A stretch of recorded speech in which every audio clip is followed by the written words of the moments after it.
Shalom, selamat pagi Bapak Ibu yang saya kasihi dalam Kristus Yesus. Kita akan dengarkan firman Tuhan.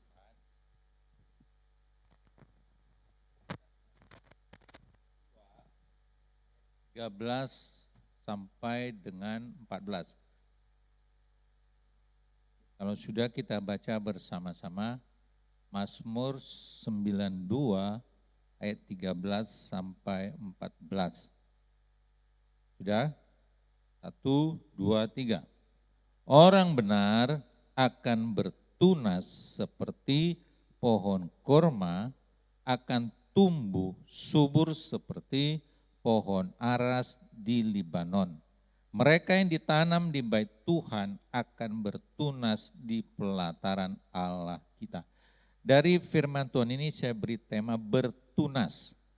Dalam Kamus Besar Bahasa Indonesia, bertunas itu sama dengan kalau diterjemahkan beranak cucu. Ya, jadi semakin berkembang, semakin besar. Nah, kita akan melihat dulu sebelum bertunas, firman Tuhan bilang orang benar. Nah, orang benar dalam definisi orang itu bermacam-macam, tapi kita akan melihat definisi orang benar menurut Alkitab. Alkitab mengatakan orang benar adalah yang pertama yaitu orang yang hidup bergaul dengan Allah. Nah, contohnya di dalam Kejadian 6 ayat 9. Inilah riwayat Nuh. Nuh adalah seorang yang benar dan tidak bercela di antara orang-orang sezamannya. Dan Nuh itu hidup bergaul dengan Allah. Orang benar adalah orang yang hidup bergaul dengan Allah. Saudara yang dikasihi oleh Tuhan Yesus, kalau kita melihat kondisi sekarang ya, corona belum selesai. Terus kita lihat dampak daripada corona ini di dalam masyarakat luar biasa.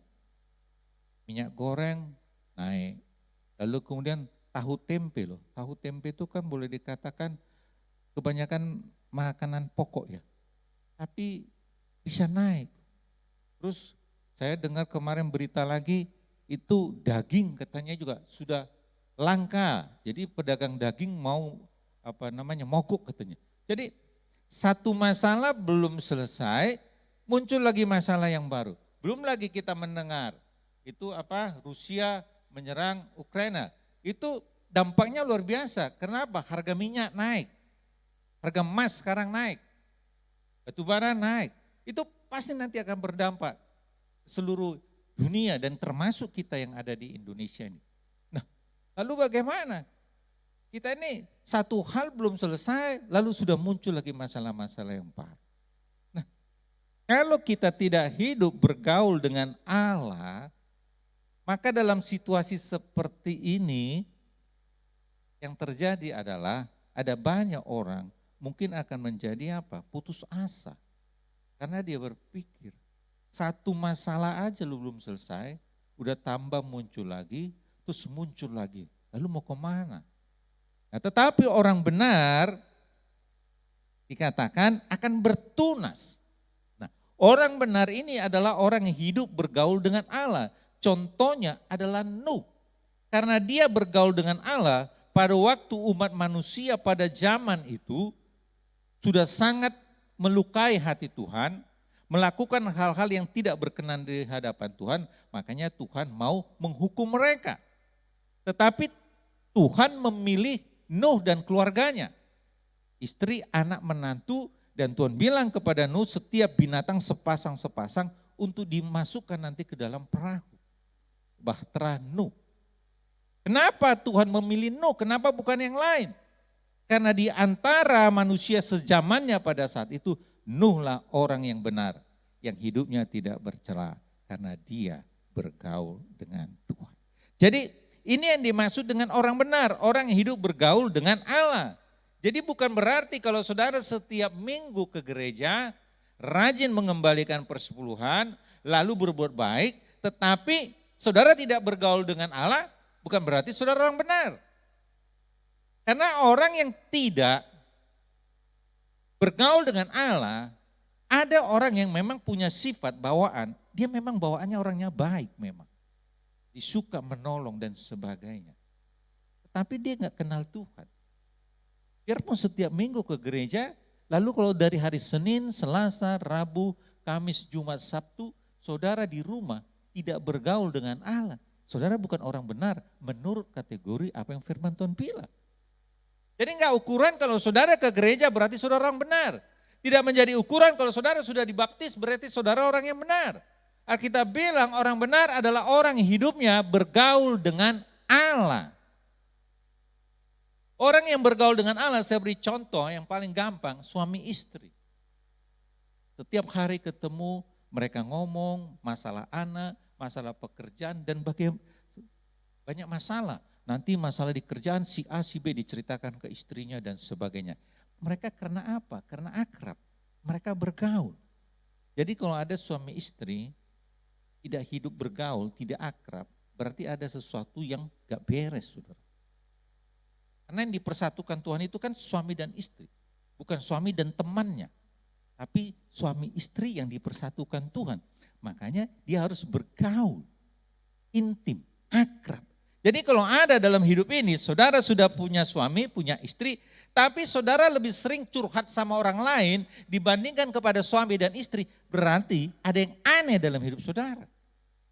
Karena apapun yang saudara alami dalam hidup, yang pertama teman curhatmu itu adalah orang yang paling dekat, yaitu suami ataupun istri. Jadi ada orang yang bilang gini, Pak, saya sharingnya ke orang lain, kenapa? Soalnya kalau saya ke suami saya sharing, gak nyambung Pak. Soalnya orangnya punya keinginan begini. Saya mau bilang, waktu saudara memilih pasangan saudara, itu karena keinginan orang lain atau karena keinginan sendiri? Itu kan dari diri sendiri. Jadi kenapa sekarang setelah berumah tangga sekian tahun, ada masalah, saudara bilang gak nyambung suami saya ini, gak nyambung istri saya ini. Berarti saudara yang salah, kenapa saudara pilih dia? Saudara mungkin, ini nyata loh, saya pernah melayani. Suami istri sudah sekian tahun, anaknya itu sudah SMA, tapi suami istri ini tidak tidur sekamar dan tidak pernah ngomong. Jadi kalau ngomong-ngomong, anaknya yang menjadi perantara. Coba saudara bayangkan. Makanya akhirnya anaknya ini jatuh dalam pergaulan tidak baik, narkoba. Dan akhirnya sering mengunci diri dan akhirnya memang meninggal, overdosis. Karena apa? Ya dia kecewa melihat orang tuanya. Masa mau ngomong aja mesti melalui anak coba.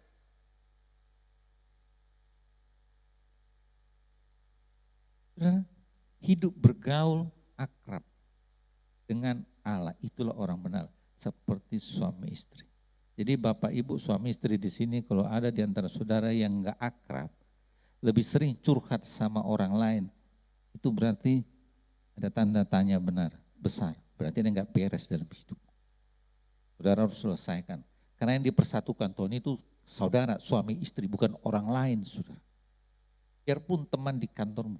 Jadi jangan pernah saudara bilang, enggak nyambung Pak suami saya, enggak nyambung Pak istri saya.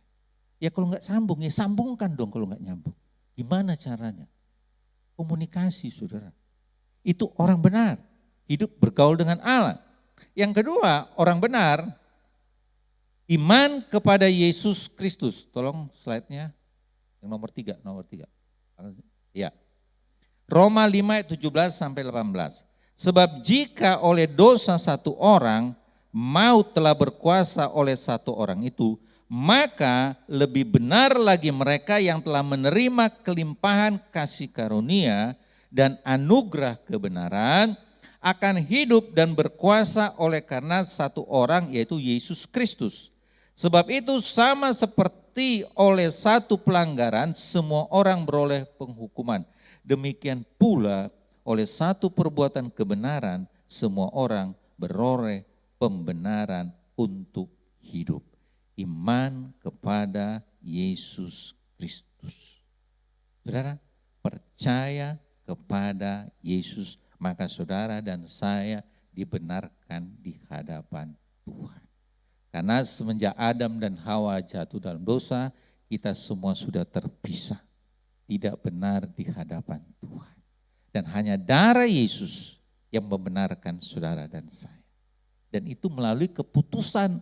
Keputusan siapa? Saudara dan saya, yaitu percaya bahwa Yesus Kristus adalah satu-satunya Tuhan dan Juru Selamat. Maka saudara dibenarkan di hadapan Tuhan. Saudara, orang benar akan bertunas, beranak cucu seperti pohon kurma. Nah, kita akan lihat pohon kurma itu seperti apa sih? Pak, lanjut slide-nya. Ya. Pohon kurma itu banyak tumbuh di daerah di Timur Tengah. Tanaman ini bisa tumbuh di tanah yang kering, gersang, tandus, bahkan di tanah yang seringkali dihantam badai gurun yang dahsyat. Saudara. Ini pohon kurma itu hanya di tanah yang kering, gersang, tandus, bahkan di tanah yang seringkali dihantam badai yang gurun yang dahsyat. Makanya adanya cuma di daerah Timur Tengah sana, saudara. Jadi kalau orang ke Timur Tengah, oleh-olehnya biasanya dari sana itu kurma. Nah, kalau ada saudara yang pernah ke Israel, nah itu pohon kurmanya memang beda saudara dengan yang biasa kalau kita beli di supermarket. Ya karena memang dia itu sudah dari sananya itu tumbuh di daerah yang kering, gersang, tandus. Ya. Kenapa pohon kurma bisa bertahan di kondisi tanah seperti itu? Nah, kekuatannya terletak pada akarnya. Petani di Timur Tengah menanam biji kurma ke dalam lubang pasir lalu ditutup dengan batu. Batu itulah yang bisa membuat akar pohon kurma semakin kuat. Biji kurma yang ditutup dengan batu akan memaksanya untuk berjuang tumbuh ke atas. Pertumbuhan batangnya memang akan mengalami hambatan, tetapi justru inilah yang membuat pertumbuhan akar di dalam tanah menjadi maksimal dan kuat. Akar yang terus merambat ke bawah sampai menemukan sumber air. Setelah sumber air ditemukan dan akar menjadi kuat, kemudian biji pohon kurma pun akan tumbuh ke atas. Bahkan biji kurma bisa menggulingkan batu yang menahannya dari atas. Tunasnya pun akan mulai bertumbuh sampai pohon itu besar dan menghasilkan buah dengan baik. Saudara, pohon kurma itu ditanam di tanah yang tandus, lalu di atasnya itu ditaruh batu, saudara. Kita tahu bahwa tanaman itu sumber makanan pokoknya adalah air. Kalau enggak ada air, maka tanaman itu pasti layu dan mati. Nah, ini di padang gurun, saudara. Saudara tahu di padang gurun itu susah untuk menemukan air. Nah, pohon kurma ini ditanam di tanah yang tandus, lalu di atasnya itu ada batu. Tujuannya apa? Supaya dia semakin ditekan ke bawah sampai akarnya semakin dalam dan akhirnya menemukan yang namanya sumber mata air. Begitu dia menemukan sumber mata air, maka dia memperoleh makanan. Maka dia akan tumbuh dan kuat, maka batu yang tadinya menghimpitnya itu dengan sendirinya akan dia angkat. Dan pohon ini akan semakin tumbuh dan besar. Saudara, kenapa firman Tuhan memberikan contoh seperti pohon kurma, saudara? Karena Tuhan mau supaya kita memiliki iman yang berakar, saudara. Iman yang berakar kepada Kristus. Sehingga pada waktu mengalami badai, cobaan, masalah, silih berganti, itu tidak gampang goyah. Tidak gampang terpengaruh. Karena imannya berakar, saudara. Sama seperti pohon kurma itu, saudara. Sampai menemukan mata air. Dan akhirnya batu yang menghimpitnya pun bisa dia dorong. Dan pohon ini tumbuh semakin besar, saudara. Contohnya iman yang berakar di dalam Alkitab, Daniel. Di dalam Daniel 2 ayat 27 sampai 28, waktu itu yang menjadi penguasa adalah Raja Nebukadnezar. Daniel menjawab, katanya kepada raja, rahasia yang ditanyakan tuanku raja tidaklah dapat diberitahukan kepada raja oleh orang bijaksana, ahli jampi, orang berilmu, atau ahli nujum. Tetapi di sorga ada Allah yang menyingkapkan rahasia-rahasia. Ia telah memberitahukan kepada tuanku Raja Nebukadnezar apa yang akan terjadi pada hari-hari yang akan datang. Mimpi dan penglihatan-penglihatan yang tuanku lihat di tempat tidur ialah ini. Nah, Daniel itu diberikan Tuhan kemampuan, kasih karunia, bisa menafsirkan mimpi. Sehingga mimpi daripada Nebukadnezar, dia bisa tahu seperti ini yang akan terjadi. Padahal Raja Nebukadnezar itu bukan raja yang mengenal Tuhan. Tapi Daniel adalah orang yang takut akan Tuhan. Saudara, karena apa? Daniel ini ada beberapa raja yang memerintah, tapi Daniel tetap dipakai, saudara. Setelah Nebukadnezar ada Raja Darius, Daniel tetap dipakai. Karena dia punya talenta, punya karunia yang orang lain gak punya. Kenapa hal itu bisa terjadi? Karena Daniel punya iman yang berakar kepada Tuhan. Sampai-sampai perintah raja sekalipun berani dia lawan. Yaitu waktu raja mengeluarkan titah, tidak boleh ada yang menyembah Allah lain kecuali kepada Allahnya raja. Sementara Daniel 3 kali dalam sehari dia berdoa, dia menyembah kepada Allahnya. Padahal sudah jelas hukumannya pada zaman itu kalau berani menentang raja berarti sama dengan hukuman mati. Tapi pada saat itu Daniel tidak takut. Ada mulai dari Raja Nebukadnezar, Darius, Raja Belsasar, Daniel tetap dipakai. Karena dia punya iman yang berakar. Dia tidak takut, saudara. Maut sekalipun dia gak takut, saudara. Sekarang, kalau kita diperhadapkan pada situasi seperti itu, bagaimana? Sekarang ada beberapa tempat mungkin mau beribadah aja dilarang, gak boleh. Terus mau bagaimana, saudara? Akhir-akhir ini Alkitab sudah nubuatkan ya, kejahatan semakin bertambah-tambah. Tapi firman Tuhan juga bilang kasih karunia Tuhan pun semakin bertambah-tambah. Nah, kasih karunia Tuhan ini akan dialami orang-orang yang imannya berakar kepada Kristus. Kita sudah melihat keadaan dunia ini bukannya bertambah baik. Tapi semakin susah, semakin susah. Tapi orang yang imannya berakar kepada Tuhan, bukannya menyerah, bukannya tambah susah, tapi Tuhan akan memunculkan mereka. Seperti terang di rembang tengah hari. Akan muncul, saudara. Ini yang sekarang ini yang dibutuhkan, saudara. Kalau kita mau bertunas di tengah-tengah masa sukar ini, maka kita harus punya iman yang berakar seperti pohon kurma itu. Sehingga Daniel sekalipun waktu Raja Belsasar yang memerintah, dia berani menolak yang namanya suap. Kalau zaman sekarang itu apa? Disebut koruptor.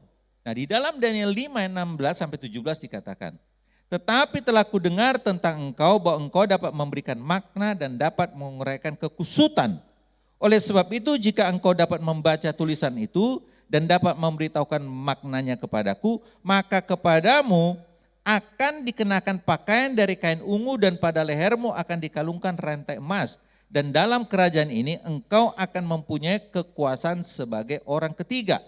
Kemudian Daniel menjawab raja, tahanlah hadiah Tuanku, berikanlah pemberian Tuanku kepada orang lain. Namun demikian aku akan membaca tulisan itu bagi raja dan memberitahukan maknanya kepada Tuhan. Raja tahu Daniel ini bisa membaca mimpi. Jadi dengan bahasa sekarang dia mau disuap supaya dia memberitahukan makna mimpinya kepada raja. Tapi Daniel bilang, gak usah raja kasih aku hadiah pun aku akan beritahukan kepada raja apa arti dan makna. Saudara, zaman sekarang ini ya, kalau kita mau ngurus apa-apa kan mesti ada ininya, apa namanya? Ada pelicinnya, ya kan? Apalagi kalau saudara sering berurusan dengan birokrasi, pastilah itu. Kalau saudara seperti orang yang gak tahu, pasti akan lama saudara. Saudara ngurus ini, tunggu ya seminggu lagi. Padahal biasanya orang yang sudah biasa sudah ngerti. Kalau dibilang seminggu lagi berarti ada maksudnya ini, supaya cepat saudara, supaya jalan tol. Daniel punya kemampuan tapi dia menolak, mau disuap, dibilang gak usah. Tanpa dikasih hadiah pun, aku akan beritahukan maknanya kepada raja. Karena apa? Dia punya iman yang berakar, saudara. Ada menteri, baru diangkat, belum setahun mungkin. Orang Kristen loh, dia panitia Natal nasional. Enggak lama kemudian sudah ketangkep sama KPK. Kenapa? Ternyata karena kena suap. Waduh, kita sebagai sesama umat Kristen kan malu. Padahal dia baru menjadi ini ketua panitia Natal nasional. Enggak lama ketangkep. Benar? Karena apa? Iman tidak berakar. Jadi sama, kita pun di dunia ini sama. Kita kan diperhadapkan pada hal-hal seperti itu. Kalau iman kita tidak berakar kepada Tuhan, kita akan bilang ya sudahlah daripada berlarut-larut. Nah sudah kita ikutin aja apa yang terjadi. Saudara, kita mulai berkompromi saudara. Mungkin kita bilang alah gak apa-apalah. Iya betul, tapi nanti pada waktu hari penghakiman Tuhan akan bilang, dulu waktu kamu masih di dunia, apa yang kamu kerjakan? Karena firman Tuhan bilang, selama kita hidup di dunia ini, semua nanti kita akan pertanggungjawabkan di hadapan Tuhan. Mungkin kita bilang, ya enggak apa-apa kan ini untuk kebaikan. Iya betul, tapi nanti pada hari penghakiman kita akan diminta pertanggungjawaban sama Tuhan.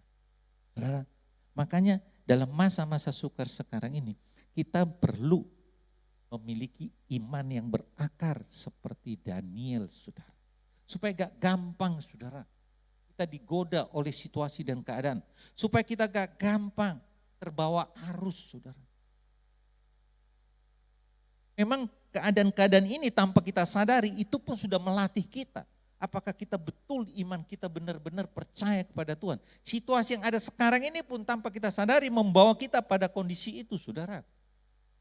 Jadi kalau kita masih suka kompromi, saya mau bilang, keadaan ini sudah firman Tuhan sudah nubuatkan, keadaan bukan bertambah baik, tapi kasih karunia Tuhan semakin besar. Kepada siapa kasih karunia ini Tuhan berikan? Kepada orang-orang yang imannya berakar kepada Yesus Kristus. Amin saudara. Jadi kalau iman kita berakar, apapun situasinya, Tuhan pasti berikan jalan keluar. Yang terakhir karena waktunya, contohnya kembali orang iman berakar, yaitu saya ambil contoh di dalam perjanjian baru, Rasul Paulus. Dalam 2 Korintus 11 ayat 23 sampai 28 dia mengatakan, apakah mereka pelayan Kristus? Aku berkata seperti orang gila, aku lebih lagi. Aku lebih banyak berjileh-lelah, lebih sering di dalam penjara, didera di luar batas, kerap kali dalam bahaya maut. 5 kali aku disesa orang Yahudi, setiap kali 40 kurang 1 pukulan. 3 kali aku didera, 1 kali aku dilempari dengan batu, 3 kali mengalami karam kapal, sehari semalam aku terkatung-katung di tengah laut. Dalam perjalananku aku sering diancam bahaya banjir dan bahaya penyamun.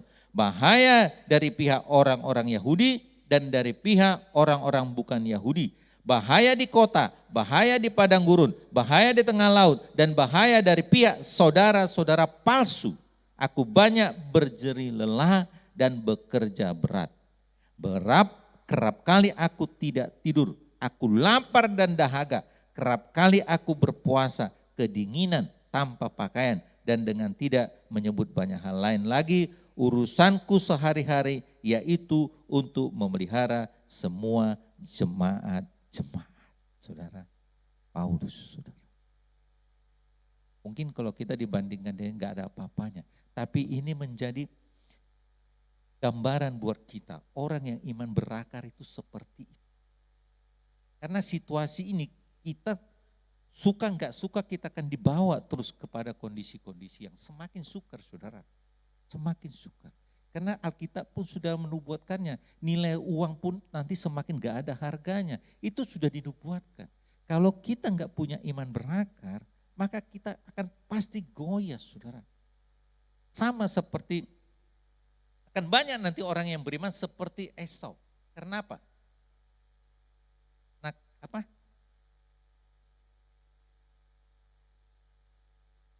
Karena kacang. Itu dia menjual hak kesulungannya kepada siapa? Yakub, saudara. Kan banyak nanti kita lihat seperti itu. Karena masalah hidup, karena masalah kalau orang Manado bilang kampung tengah, masalah perut, akhirnya bisa, saudara, menjual anugerah keselamatan itu hanya demi supaya bisa makan. Karena situasi. Oleh sebab itu dibutuhkan orang-orang yang punya iman yang berakar. Karena orang benar adalah orang yang imannya berakar. Dia akan tumbuh, bertunas. Ini pemazmur katakan. Bertunas itu beranak cucu, artinya semakin lebat, semakin besar dan semakin besar. Amin, saudara. Mari kita bangkit berdiri.